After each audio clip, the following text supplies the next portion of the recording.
And hopefully you'll be able to learn a little bit more about the whole process. You've seen that registrations are open. We welcome registrations. I believe it will close on the 21st of April. So please get your registrations in. We don't encourage extensions, I will say that. Plenty of time, and please get your papers in, your registrations in. There will be, there's a review process, there's a selection process, and there's a matching process for those successful candidates to be matched one-on-one with a very established director. And dare I say that we are very selective about our directors. It is not something that you can say, I would like to be a mentor. It doesn't happen that way. It is really we go out to people that we know who have lots of experience in serving on different types of boards, but also equally so that they want to give back and that they're prepared to share. So one of the things that we thought would be a good idea was to do this sharing, have our interested parties, such as yourselves, step up, ask questions, and we thought having an amazing mentor-mentee pair from our second cohort, talk a little bit about why they participated, their experience, the challenges, because there were obviously challenges, but also the outcomes. So can I introduce you to our mentee, Ashikin? And Ashikin, you can tell a little bit about yourself, background. And we have Robert, who is one of our mentors from last year, bravely stepped up and spent a lot of time with Ashikin to mentor her. So why don't we kick off, and maybe Ashikin, would you like to start first? Yeah, sure. Thank you. Thanks for that. Thanks for the introduction. So hi, I'm Shikin. Right now, I'm actually a director with PwC. I lead the digital audit practice. What that really means is I look at technology controls of organizations. I help them with their cyber risk and all that kind of fun stuff. But outside of that, I also sit on the Satya Health audit committee as well as the digital committee. So for me, this experience, why I wanted to join the experience was really out of curiosity, right? I'm actually quite young.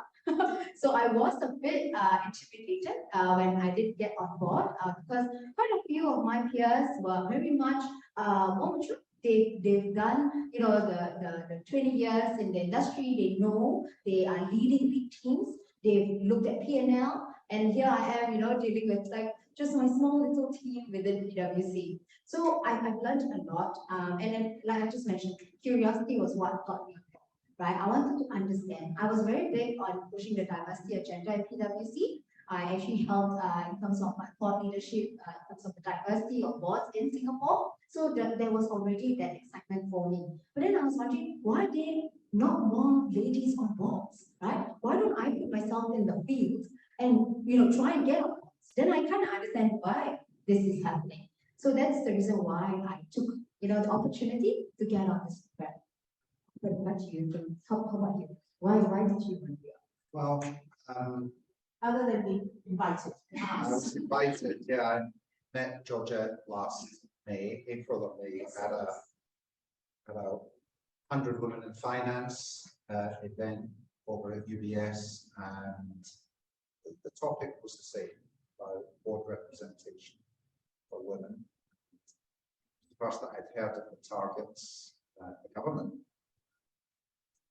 as for 2030 for 30% board representation for women. I think it's quite modest, but I'm so firmly of the belief that there should not be a glass ceiling for women. And a lot of glass ceilings have been smashed in last few years, but there's still a lot that intact and need attention. And so my background, I was a partner in PricewaterhouseCoopers briefly, and I retired from years ago. I've sat on a number of boards since then, most financial services, hedge funds, private equity. So I suppose my areas of expertise are financial services and in particular asset management. I set up an association in Singapore about a year ago for people who want to sit on the boards of an investment fund, whether it's a real estate fund, hedge fund, private equity, VC. The NAS are quite supportive of this, but I think we're going to need a lot more director capabilities and competencies in the financial services. So that's my area of real strength. Yeah, I expect to be given an older mentee than Ashkin. But, well, first of all, I knew the organisation, even though there had been an 8-year time gap between me leaving and meeting Chicken last year. But and many things have changed about that organisation, but the basics have stayed the same. We all want to succeed in business. We all want to serve our clients and our customers best we can. We want to be profitable and have a good career. So, there was plenty for us to talk about, and I think we met 7 times, something. I think all but one were over lunch or breakfast, and we did a tour of a few restaurants in Singapore.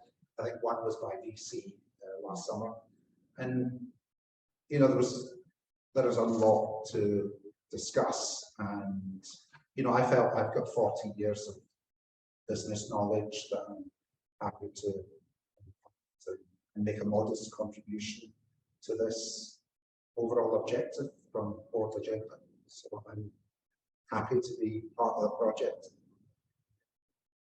Yeah. So when I met Robert, yes, he was quite shocked at how young I looked. But yeah, I think he picked up a few things. So as the second batch of mentees, we were just coming out of it. So in the initial discussions that we had as a peer group, right before we met our mentors, it was virtual because there were still those restrictions in terms of the numbers that could get done. And whilst we really tried to be friends virtually, it was difficult, right? So when the first opportunity came about that we could come together as a peer group, so I think there were another 6, 7 mentees with me, and we came together. And that was really when I found, other like-minded individuals, and they were there every time I had any questions. Where I felt a bit uncomfortable in terms of, maybe I'm too young for this. They were there to give me the comfort that, hey, actually, it's good that we start young, right? We put the feelers out there. You've got the time to go and build a relationship that will then get you on the board seats that you are looking for. And maybe board seats aren't what you're looking for, right? This is the point of this program, for you to be curious, to see if it works for you. Right? Don't feel pressured that at the end of it, you need to have a board seat. No. I like what I had with my peer group was that nobody was coming going, hey, chicken board seat. No. Everyone was like, how has the experience been for you? What have you been doing with your mentors? Right? And I have been on lots of lunches and breakfast, and Robert knows a really good Italian place where we had breakfast. So I was sharing a lot more on that, right? And it's great that we are from the same organization because that helped from an executive perspective. But at the same time, he knows that I interface with boards very often in my line of work. So the way we had conversations was, a lot less of how do you get boards, but a lot more of like, how do you interact with them in the capacity that you have. So for some of you, maybe it might be that you are interacting with the board directors of your organization, right? And what can you learn from them that you can then take for your opportunities to sit on boards, because there's always board dynamics, and we talked a lot about that when we had our conversations, whether board dynamics of my clients or the committee dynamics that I have now sitting when I am sitting on the Central Common Health meetings, right? And the great thing about Robert is that I don't need to share with him anything. I can just hint at him like, yeah, I'm a bit uncomfortable going to my first committee meeting. Then he's like, okay, this is a few things that you can do to prepare, right? And he's got, so check it. The next time we meet, he's like, how's the meeting? The meeting plan. Anything came out of the meeting? So I like that, right? That there's a follow through, there's a commitment to my growth as an executive or as a board member, as a community member. He's very much invested in them. I think one of the interesting things, I've sat on a number of boards in the last 9 years since I left PwC, and I interacted with a lot of boards when I was a partner at PwC. There's good boards and there's bad boards, and you really have to try and avoid the bad boards, where, how would I characterize a bad board is maybe a very dominant chairman and everybody else is a nodding donkey that, they don't speak up, they don't challenge, they just agree, they sign the documents, very passive, not effective. So to me, that is really, really poor governance. Maybe it works for some family-owned companies, etc. But okay, you can go in, you can take the money, but I think with every board position you take up, you take risk. You have reputational risk of being associated with something that blows up badly. You may have financial risk. You look at the laws around the VCC sort of regime in Singapore, the variable capital companies in the funds industry, and the fiduciary responsibilities and liabilities. Personally, it's not for me because it's just too harsh. And in those organizations as well, you may not have enough independent directors. So I'm also not that particularly interested where I'm the only non-exec, and I could be sitting on a board of 7 people, and I'm the one guy that has to challenge management. And these days, you're expected to know about everything about ESG, about crypto, about, cybercrime. There's so many responsibilities for a director that I think if you have a board, you cannot expect one non-exec to be, very capable and, have expertise in all of these areas. So you've really got to watch when an opportunity comes along, who am I jumping into here? Do these people have integrity? Is the business solid? Is it identifiable in terms of what they sell? How do they make money? How do they make profit? Or is it a bit overly complicated and difficult to understand? So I think you have to ask yourself a lot of questions when you get approached, so that you don't want your first choice to be a bad one. Just try. I'm lucky. I think that the boards I sit on are quite interesting. They're definitely all at risk because they're billions of dollars of other people's money, and, so that is a responsibility, and it's a focus of the money. And I'm very mindful of something that Georgette said the first time that mentor is you've got to be particularly careful with charitable boards because they can chew up a lot of your time, probably for no remuneration or satisfaction, but I would say ideally not the best starting point. You want to go onto a board that's commercial, where there's P&L issues and business development issues, a real business. Charity works great. I think when you get to a certain age, but the way I look at charitable stuff, I'd rather just write a check than be on the board of a charity because it takes up too much time and you spend your whole life fundraising. Maybe that's not my was. He's basically shared with you everything. Shared with me my first sitting with him. Yeah. So I think that was my experience. For me, the takeaway really is the peer network that I had and my relationship with Robert. I think until today, we catch it with each other. He makes sure that I'm on the right track, and then I'm still reading. So one thing that Robert has ingrained in me is the fact that I need to read, because being a Singaporean, of course, Straits Times is my go-to. Strangely, one of my peers actually is a journalist in Straits Times, so she's very proud of me. But Robert is like New York Times, Financial Times, there are many other times that you need to read. So and like I mentioned, he's a follow-up guy. So the next one is like, what have you been reading? And it's not just reading. I think he comes across documentaries and all that. So I think it's a good relationship. BoardAgender has a very interesting algorithm in matching. I want to know what the algorithm is because they've really done very well. Like even when I speak to my peers within the same mentorship group, they're like, yeah, actually relationship, personality-wise, we match very well with our mentors, right? My initial worry was, maybe I wouldn't have clicked, there was no chemistry, it might be difficult for us to have the conversations. But actually it was very easy. Like once I sat down, we almost started talking like we were old friends, even though we've never met before. I think the reading point is something that I'm quite anal about actually, because I think Singapore's a small country.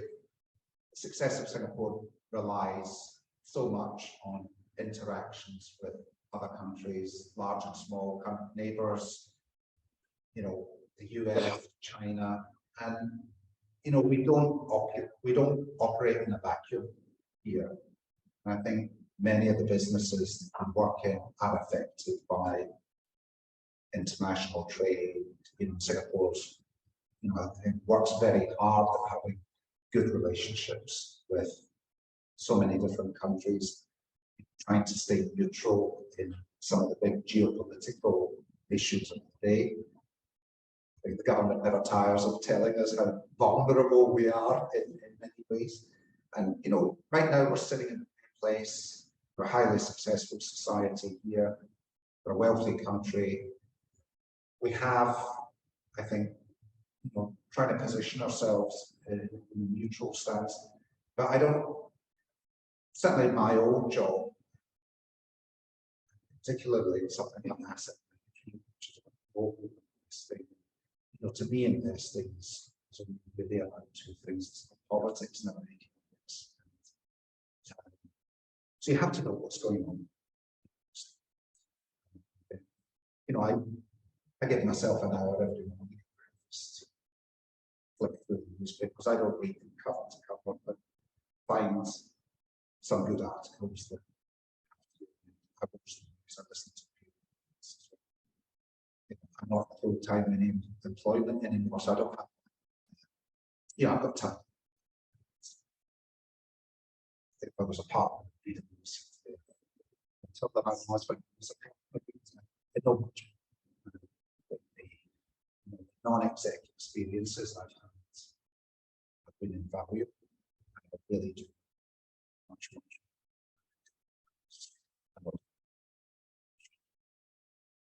If you have questions, I think please, now's time to ask in between two. Burning questions, no question is silly. You can ask about the mechanics, you can ask about how things work.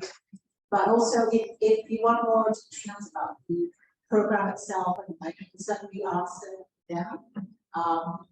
See also share about their work. The secretariat can help you with some of the more administrative questions you. So, well, I was sorry. I just wanted to say one more thing, and something we discussed from a PwC perspective, which hasn't necessarily changed, is that they run mentorship programs in the organization, and sad to say that many of the people who are given mentor roles are not fit for purpose.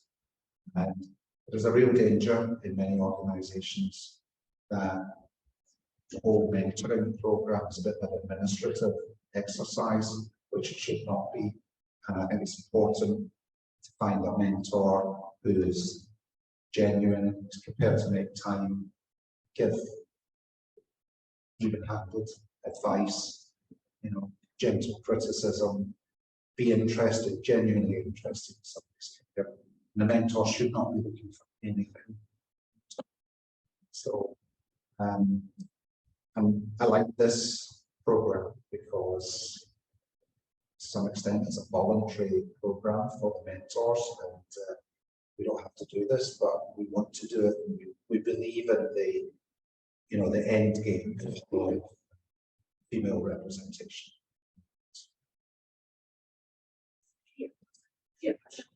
Oh, okay, just now.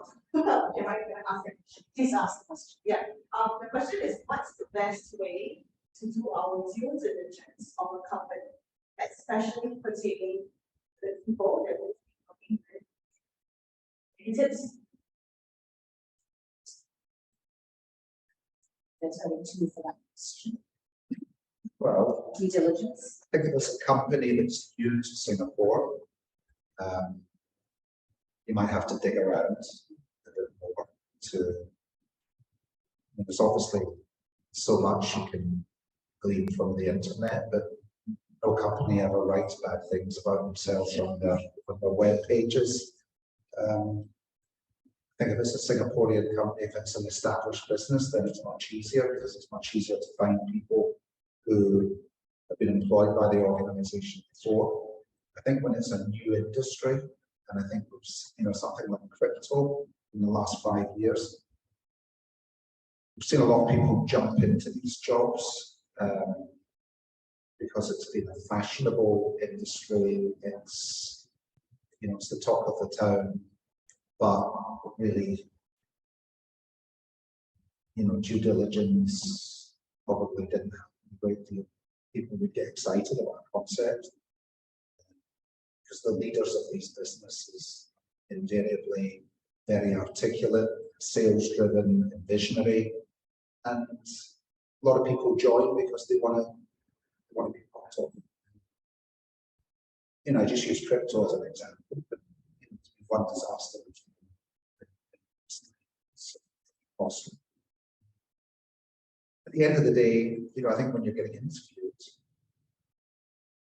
you really have to understand what kind of business it is.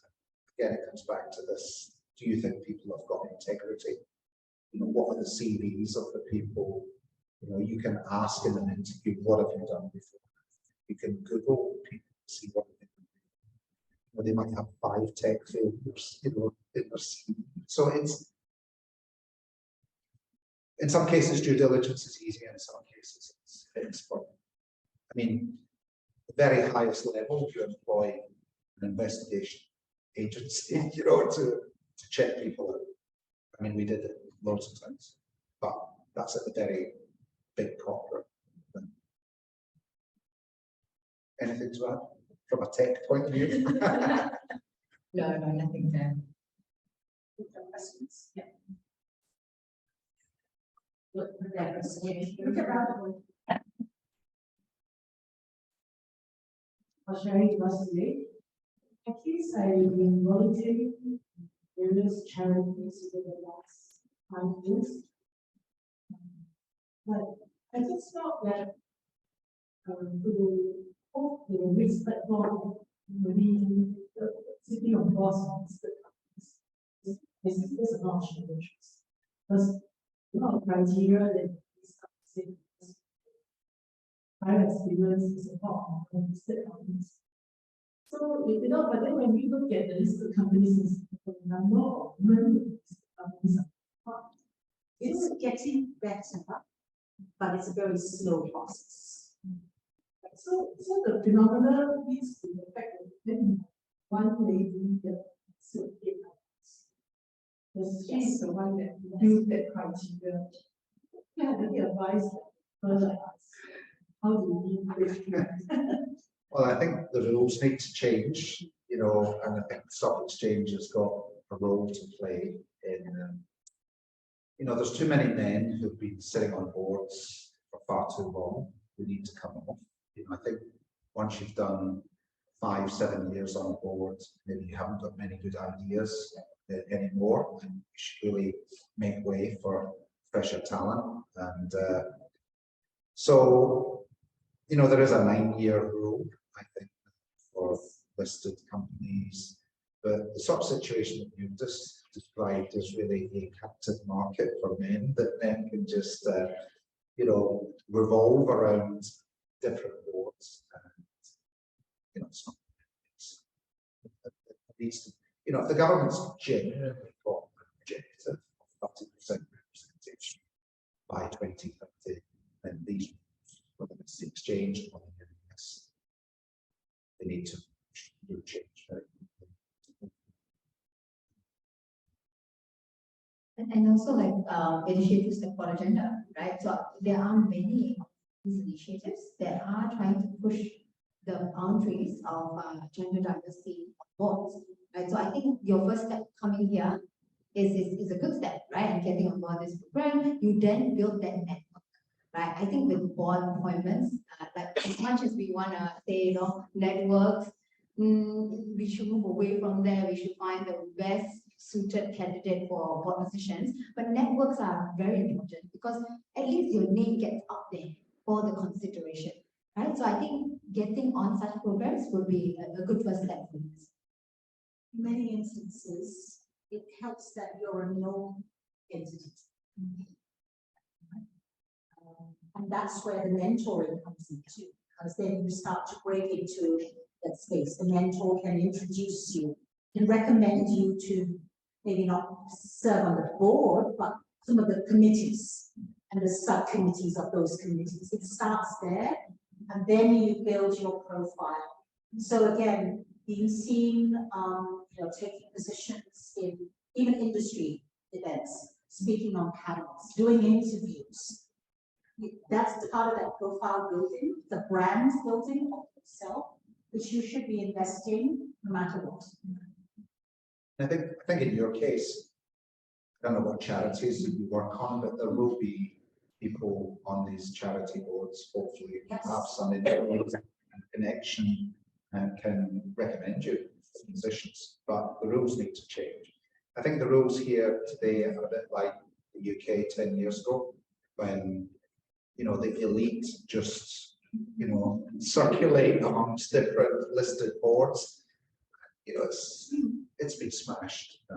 I tried to get board position in the UK, in London, last summer. I was basically told that as a white male, I had no chance. I probably got more chance in Singapore than in the UK.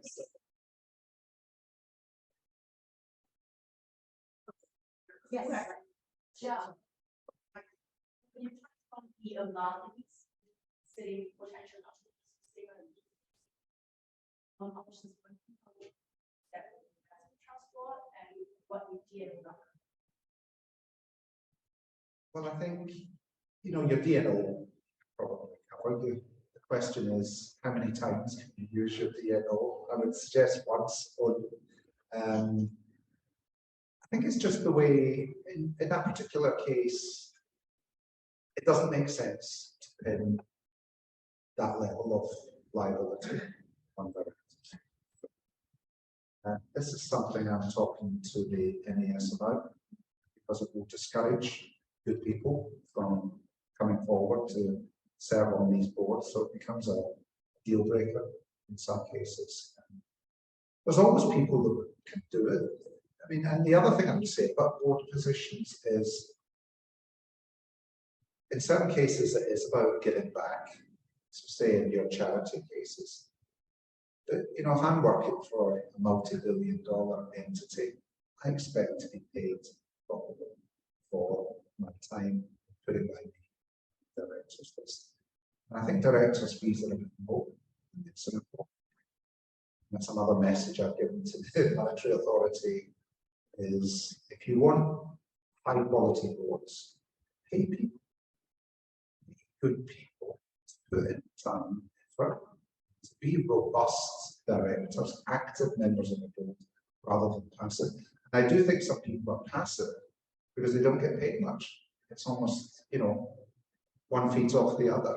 And I think if you get paid reasonable money, plenty companies can afford. I don't see what the obstacle should be.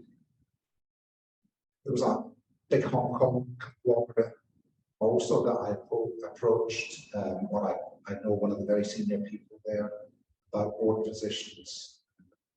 Is one of the biggest listed companies in Hong Kong. And they said, Robert, you're the last person we want on board because you asked too many questions. They just want passive, compliant people. Let's take a question. Yes, yeah. So there's a question from online. It says, as women are coming up the ranks in various organizations, what do you think does seem less women involved? What's the last part again? Why do you think that there's still less women involved? That's a big question. That's a big question, and that's a question that we're trying to solve. We are on a journey, right? Maybe 5 years ago, as compared to where we are now, at least now we've got that idea role, right? So I think it's a joint relationship for what established organizations like SGX and MAN, as well as on the ground, what we're doing to encourage more women. Then also, of course, the fact that, the network function, right?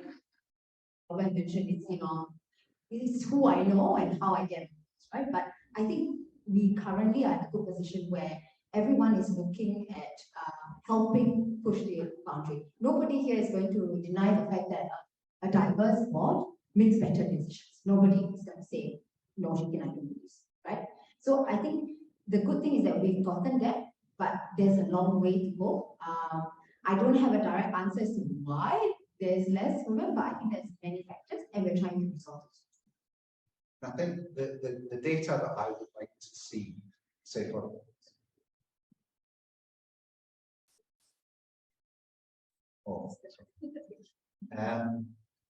the data that I would like to see is female representation on boards by industry. Yes. Because I think in certain industries, women have made great progress. Financial services. And in other industries, maybe the level of industrial engineering, manufacturing is maybe still male dominated, and I'm sure there's a link to what courses, university courses, women choose, what careers they choose, and maybe they're not choosing oil and gas, and therefore you don't end up with female representation at the right level in certain industries. So there's no doubt in certain professions, medicine, accountancy, law, then women have made fantastic strides. Politics as well.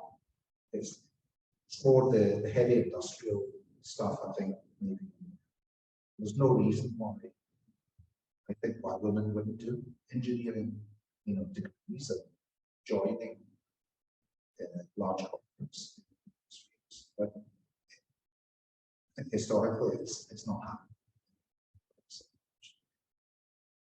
It's really your demand and supply equation. On the demand side, obviously, Robert was saying, looking at some of the levers that are being pulled.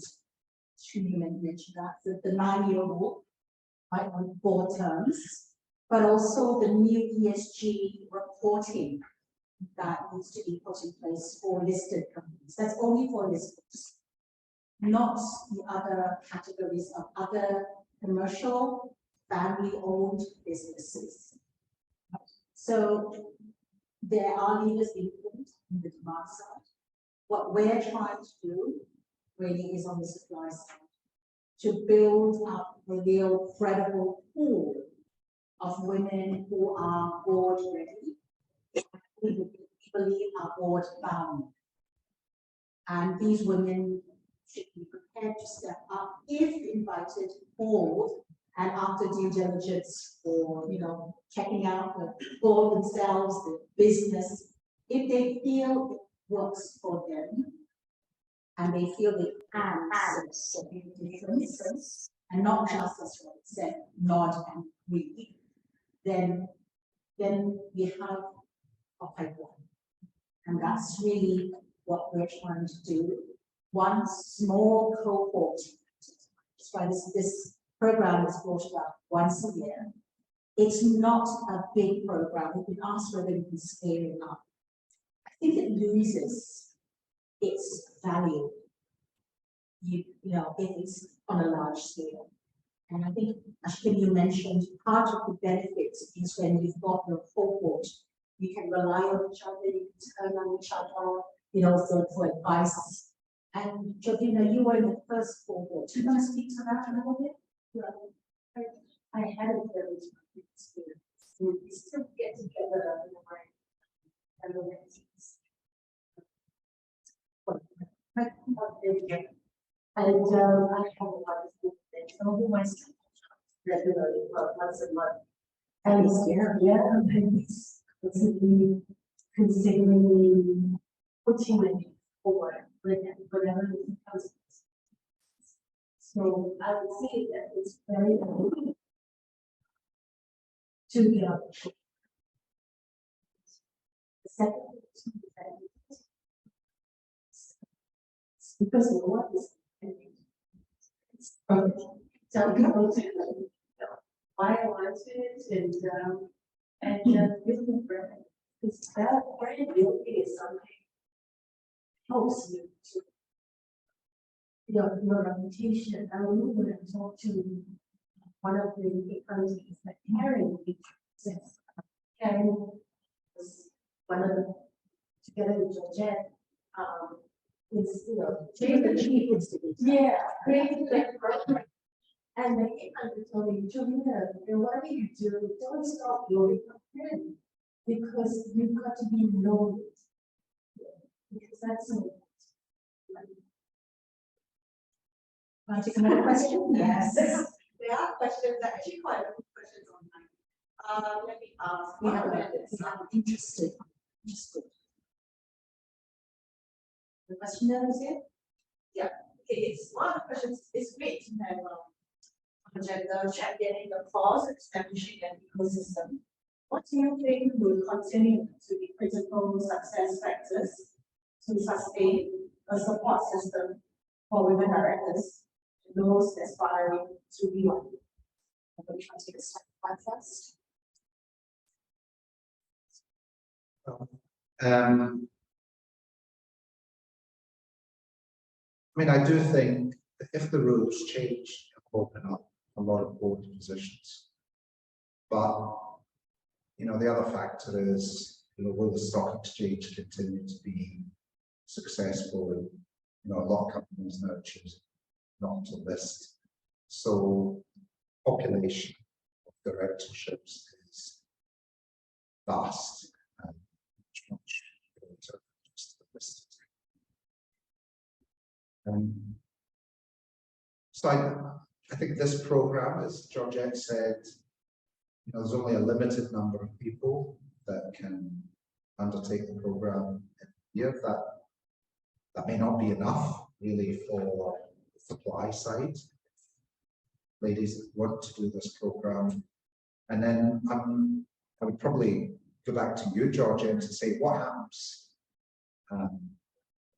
when women do complete this program, when they do start to pick up directorships. Is there other women's organizations which are for women directors?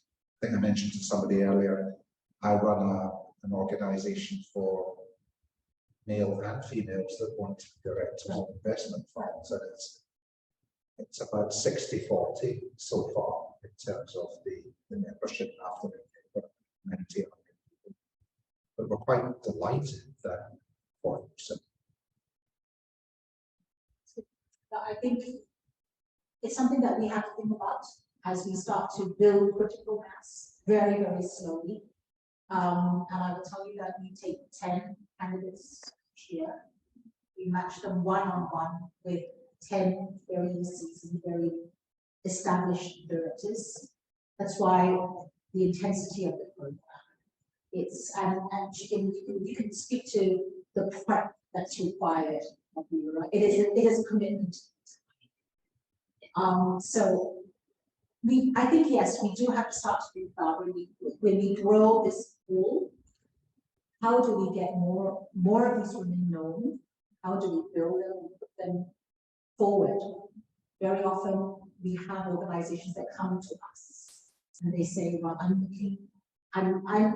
actually thinking about the next AGM, and we're anticipating we will need to replace 2 board seats. And as part of our program, because we want to 30% or 40%, which means we have to start putting more women in those places. They're starting to think that now. We're seeing that happen.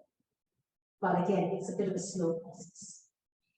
And when we can help to place some of our mentees or other women that we know who are also very, very capable, because to your point again, there are very specific functions that are perhaps important. Very often we get asked about the financial, audit, legal. We'd love to see other domains, women with expertise in other areas. Increasingly, technology is asked of us, but we don't see enough maybe in HR. We don't see enough marketing, reputation, risk. There are lots of other domains that we think, and certainly even sales. So we'd like to see a lot more diversity in that respect. So there's still a lot of work that we need to be doing collectively.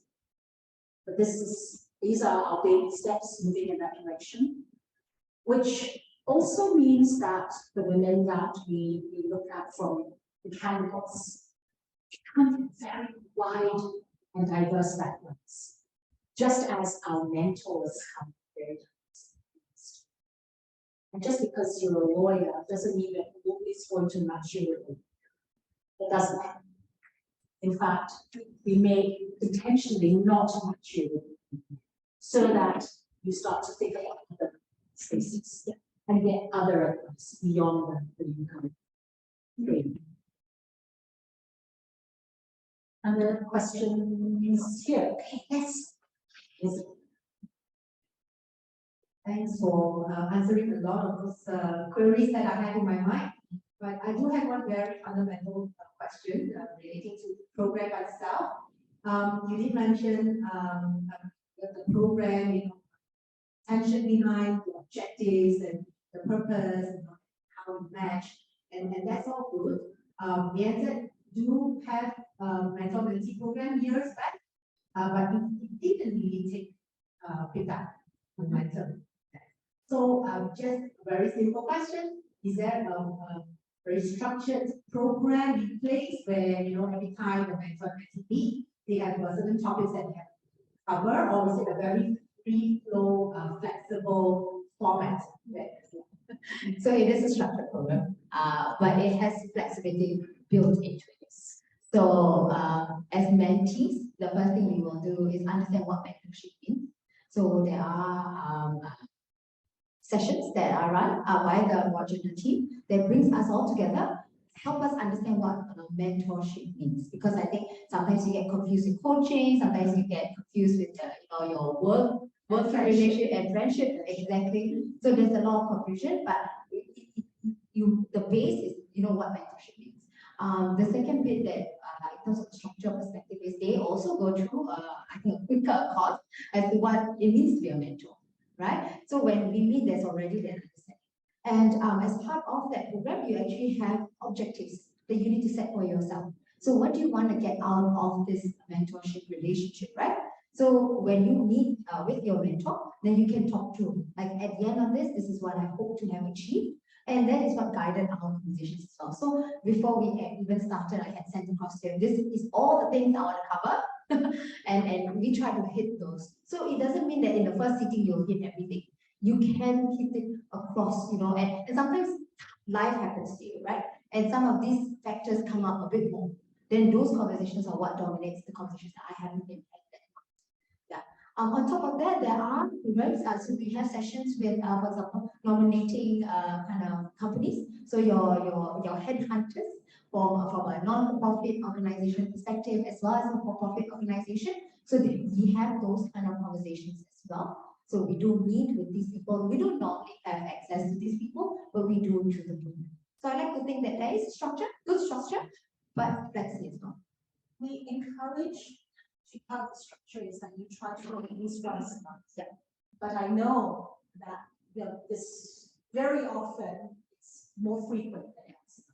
Even if it's a phone call, if it's just a virtual chat, it's not a formal sit-down session, but there's flexibility in that. So yes, there's a structure, but as you said, there's some flexibility in that. I mean, Robert, did you find that it worked for yourself in the perspective? Yeah, I mean, I think for us to there was quite a good chemistry, very good chemistry from the first meeting. So we had plenty to talk about. We were competing with each other to talk more. And yeah, I think she's pretty open, honest, and I'm always going to be quite honest with advice. It's good and bad, but I think that's important. And I always tell myself that talking about Shipping's career, not career, but it's always trying to position myself to what she's trying to achieve. So we could have had twice as many, no problem. Because there's always a lot to talk about, you know, before your first audit committee meeting. There's a lot of to-dos and how to observe, how the board, you know, when you're just coming onto a new board, on a new audit committee, you have to observe initially, how does it work? How do decisions get made? Who's doing the talking? You know, who's asleep in the corner? So, you know, you just don't go in with all guns blazing at the beginning. And then you think about how to position yourself, what battles you're prepared to fight. You can't fight them all. So it was, I found the whole process very useful from my own point of view. Just because we were talking about things, because I sit on a lot of boards and, you know, I was learning things as I went through the program as well. I want to mention to you that of our 10 members, we tried to have 5 women. And I don't think we've ever had a student. Our first cohort, we had 6 men forward and 4 women. Second one was a little bit more, then we had 5 men. None of our mentees came back and said, oh, you know, I don't want a male mentor. I only want a female mentor. No. Yeah, I think it was the recognition was that even a male mentor provides a different point of view and a very important point of view from the board perspective. Why don't you go ahead? Well, thank you for all the sharing. It feels more like mentorship sessions rather than information sharing. But my question also, you know, relating to a bit more of mechanics, because she came raving a lot about the matching algorithm within the mentor and the mentee. So I would like to understand a little bit more. Is there like a process, right? As in like before the final matching, whether the potential mentor and mentee like come together. Okay. The process is a very long, painful one for the committee. Okay, there's all these applicants have come in. Every one of them is looked over very, very carefully. There is a review panel. I am not on the panel, I will tell you now, for very obvious reasons. And the panel spends a lot of time going through each one, then cross-referencing. shortlisting, then shortlisting from the shortlist itself. Plus, they then take a look at who the mentors are, and then how best the fit comes out. And again, it's not always lawyer with lawyer, accountant with accountant. In fact, we try to avoid that if possible. It's more about, which is why the application is very important in what you want to get out of this. It's your objectives and where you are right now, what you're thinking of, but also, in the traits and things like that. All those things come into the picture, and then the matching takes place. Got it. So as a follow-up question. And then there are interviews. Yeah, there are interviews by different panelists. Got it. So, I mean, after the matching happened, what happened if, let's say, the expected dynamic between the pair is not as effective as hoped, right? What is the mechanism? Is there? We allow for them to happen. We inform both the mentor and the mentee that should, after a couple of efforts, and proper efforts to work at it and try it out, it doesn't work out, then let us know. As it turns out, there was one instance when it didn't hit off right away. It took a little effort, but even then, after that, it went. Okay. All right. Thank you. But it is taken into consideration, so that's a fair question. Well, to an online question, first. Yeah, so what is asking, so besides the technical expertise of an individual, what does it take to be a good board?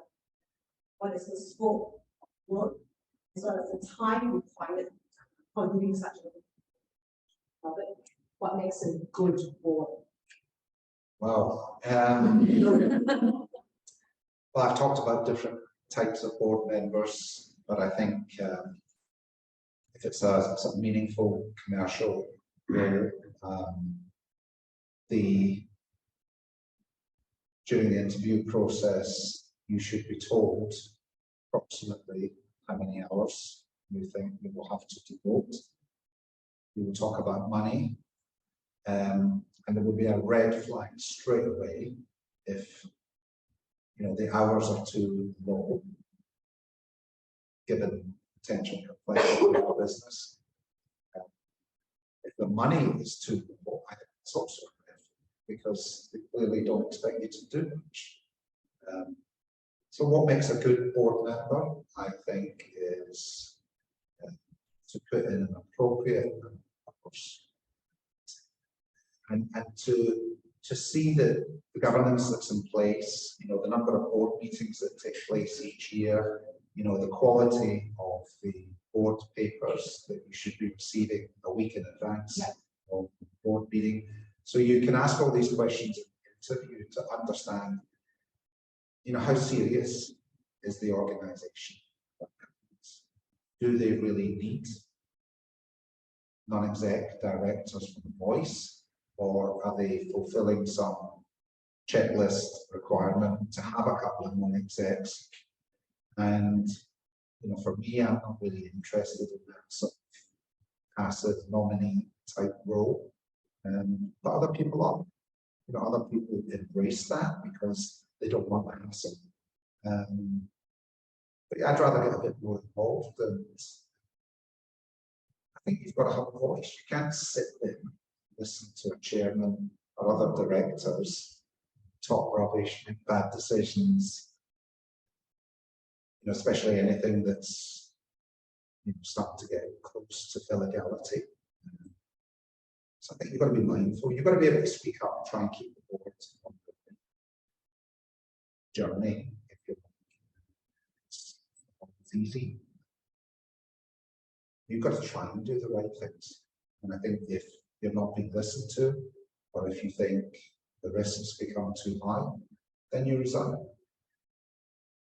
And if you resign, it's a listed company or an MES regulated business, then the organization has to money. So I think the directors are getting powerful. But, you know, to me, you've got to make active. Sometimes it's, you know, you don't really need to have technical expertise. I mean, you can hire technical experts. I think people who make good directors, good listeners, and they've got good judgment, because a lot of the job is really decision making, more good decisions than we make bad decisions. And being able to operate with a board, you know, sometimes compromise is unnecessary. There's been very few occasions in my boards where we've had to go to a vote on something. So usually matters are resolved. And sometimes if there's disagreement, maybe the three non-executives will go away separately and decide as a block how we want to present our position to management representative. So many boards are different, but so I think I outlined the way I see it, the way I see my role, my responsibilities. At the end of the day, you have to be mindful that you are a representative of shareholders.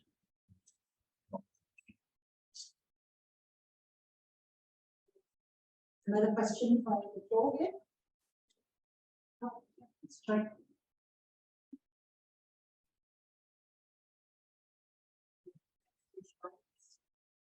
Thank you for all the advice. I think it's interesting that you said the startup, the advice, which is start out with charity, start out with meditation, for instance, step loss. And you're right, because it's really, and if you don't have the get onto charity course. So I guess my question to you is, what do you think that you should actually start out with these smaller boards and get out going on to a bigger show? Don't really entertain public until you got some experience. Well, I wasn't prescribing, you know, a formula. I think it can go either way. You know, it depends what your experience is. I mean, if you've been working in commercial businesses, you can understand how P&Ls, balance sheets, things like that, how business operates, then I would say go. You bring your skill sets and your experience into that real life commercial operation.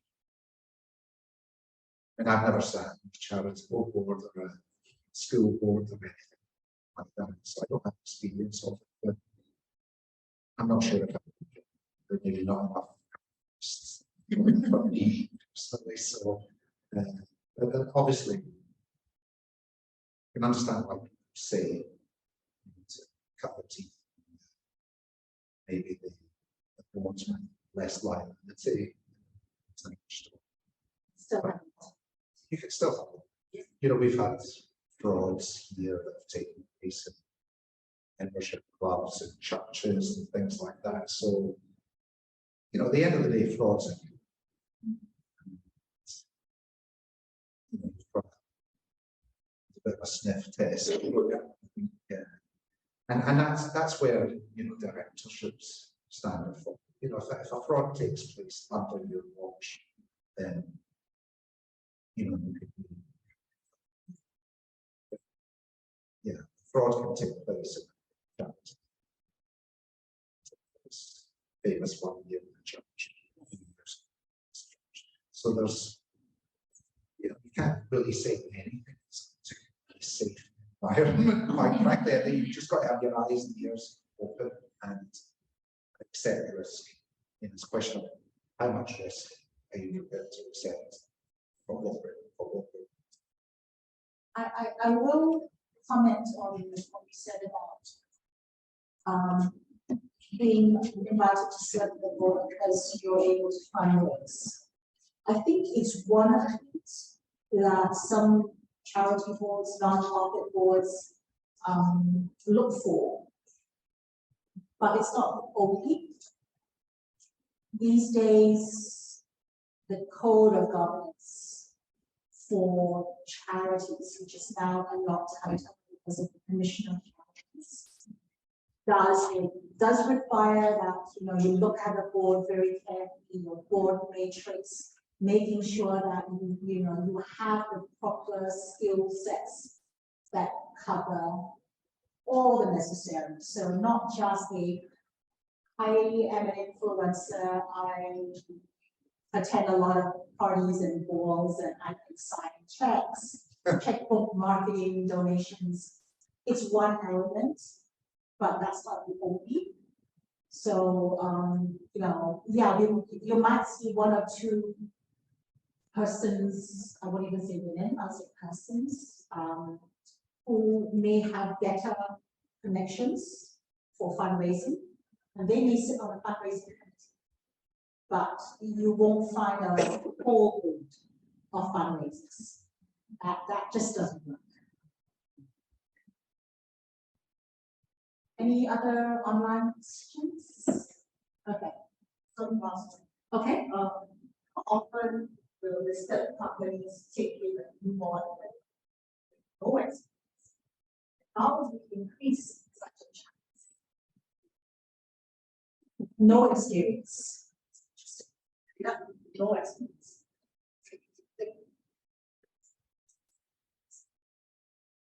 What the company is, depends, what everybody's got experience, right? So you can't really, doesn't seem logical to apply for board positions if you have no experience. You might have no experience in the industry. I think they were saying no board experience. No board experience. No board experience at all. Well, everybody's got to start. Everybody has to start somewhere. All these men that have dominated Singapore boards all started somewhere, right? You need somebody to give you an opportunity because you've got something to say. You can contribute to the board even if you haven't been on the board. But I think that's no brainer. That's right. So that's why serving on a committee or a subcommittee is one way. And again, it goes back to becoming an own entity. It goes back to building that reputation and serving and having that experience. I think in the UK, what I've been told is that nearly all board appointments are done through agencies. So the board will appoint an agency to do all the screening, and nobody applies direct and gets a board position because you're a pal of the finance director.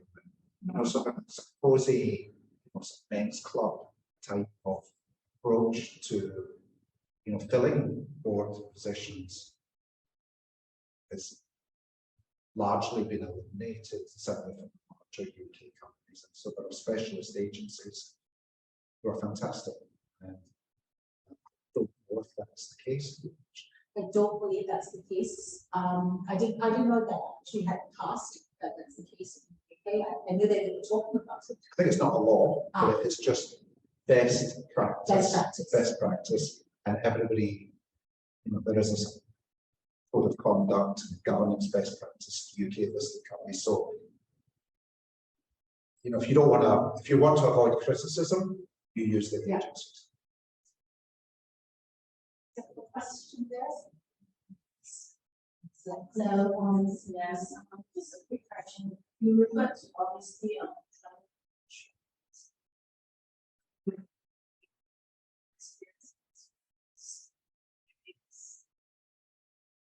meaningful to start with. But nevertheless, as you start, you're never find the exact same company that you have the same exact experience. So as you join the board, if there are early initiation, and besides just reading what is the way, what would they, or what would you as a new board ask for information or initiation to the company, if you get some knowledge and experience of how the company operates, what's the management like, and so on and so forth. Then when the meeting starts, or process being what the raw materials are, you are a bit more active, asking the right questions, and also other questions. Yeah, I think when I join a new board, I ask for quite a lot of information. I want to see some of the legal documents, I want to see the minutes of every board meeting for the last 12 months. I want to see the accounts. So I do have a sort of checklist of things, and this is during the interview process that I want to know what I'm getting into.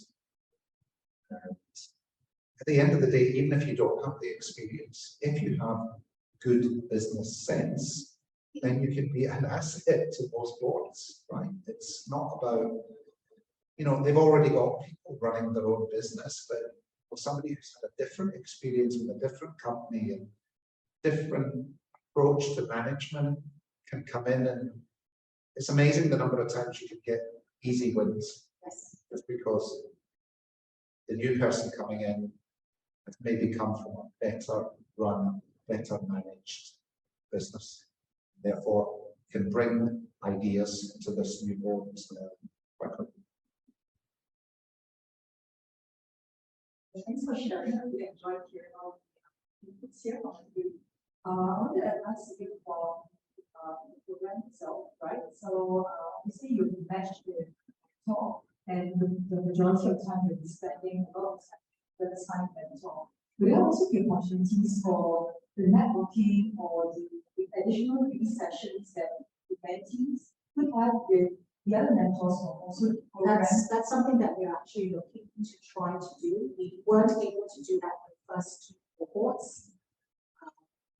But yes, we are hoping that there will be a little bit more of an opportunity to do a little bit of networking where you meet with a group. So it's not just your own.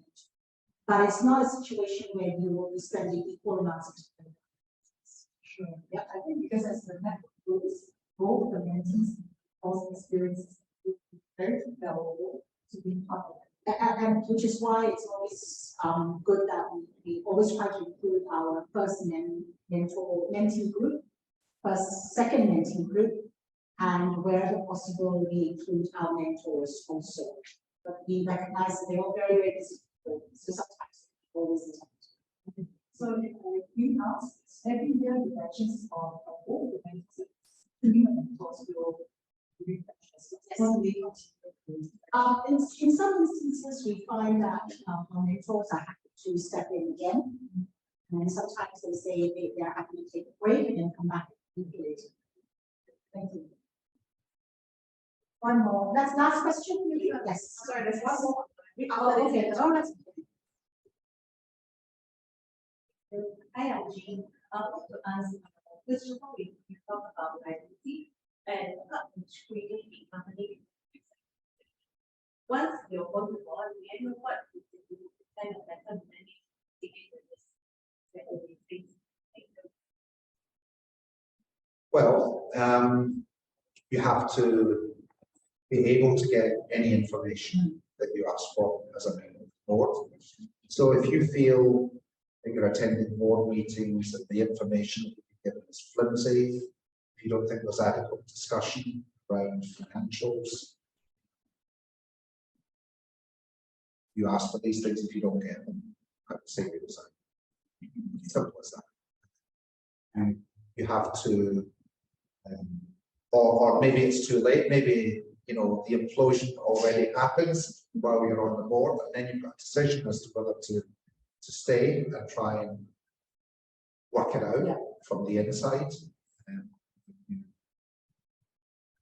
Run for the hills. So it's again, it's about before you join a board, who are you working with? Do you know the people? Do you have a reputation?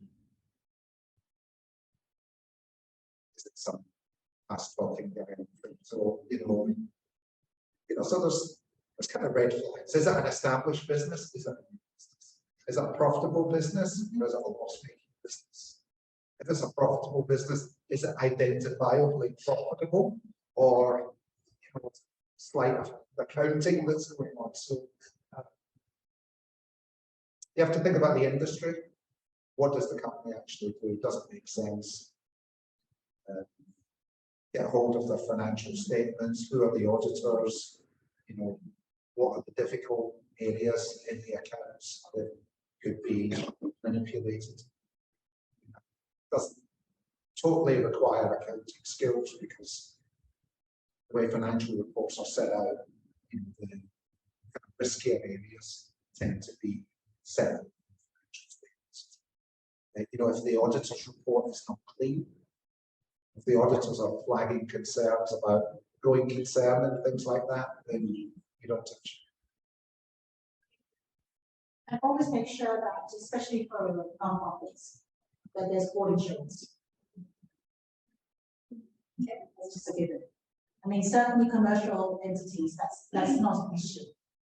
But ask that question if yeah, last question. The last question is saying something that you all want to. What is the selection panel looking for in a suitable candidate? Okay, and again, I'm not on the selection for these reasons, but I do know that they look very carefully at the selections. Clearly, the intent of why the individual, the candidate is wanting to be part of this program. The level of commitment that she is prepared to extend. And certainly, and that's as best as she can commit to. I mean, we all know we've got travel plans and everything else. But also, I think the application itself is crafted in such a way that it is about your intent, your genuineness to want to be, a part of an organization, to give and to give back to a large degree too. You want to speak to your application, which is obviously why you got this. So Georgia is right. As part of the application, there is a section that does talk about your intentions, right? I think at the end of the day, the program is great if you show up, and you got to show up for yourself, right? Because once you get on the program, you'll see that there are so many opportunities, there's so many things that you want to take on board, but you got to show up yourself, right? So the intention is the biggest thing. And the selection panel, while it does sound scary, they are friendly people. So actually, I did get connected with Mohammed, right? Actually, the person that was, interviewing me, she reached out to me. She said, "Hey, look, if for example doesn't work, speak to me. If there's anything you had questions on in terms of the conversations that you can have, speak to me." So once you get on this program to find a mentor, you actually find other mentors along the way as well. So it really is the intention that they are looking for. Ladies, thank you very much for stepping up here in this instance, and those online too. Thank you. Thank you. Thanks for having us. For the commitment